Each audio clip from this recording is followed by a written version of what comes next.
Kelly, good to see you. Walk us through what happened in court today. What are we learning about Brian Cole Jr.'s conversations with law enforcement?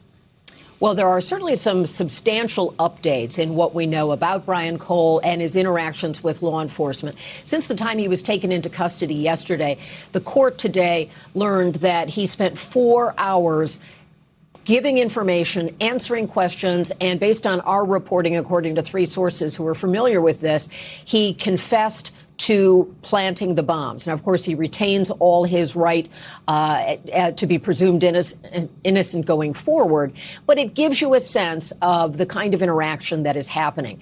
Investigators had been able to obtain a lot of data about his purchasing history. They were able to link his credit cards to stores that sold components that are consistent with the materials that made those bombs that, as you pointed out, did not detonate. So they were able to disassemble them and figure out the specific parts. They were also able to trace him by cell phone data and license plate reader to his car and his cell phone in the area where we saw on video, which had been the only glimpse of the suspect for the last 5 years, that person placing the bomb. So today, in that first court appearance, he did not enter a plea, but we have learned that he is cooperating. He also had a great deal of family support in the courtroom, surrounded by them, which can be critical at this early stage of the investigation as well. Kate?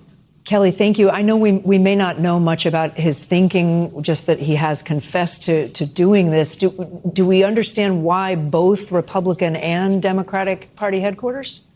Well, we want to be clear that we don't know specific motivations. Officials are not offering that. But as we get pieces of information, it may help to explain that. In part, we are told that he had accepted the political view of the time in 2020 that the 2020 election had been stolen. That's a view that President Trump has falsely pushed for a number of years. That, of course, was the big source of the January 6th riot at the Capitol.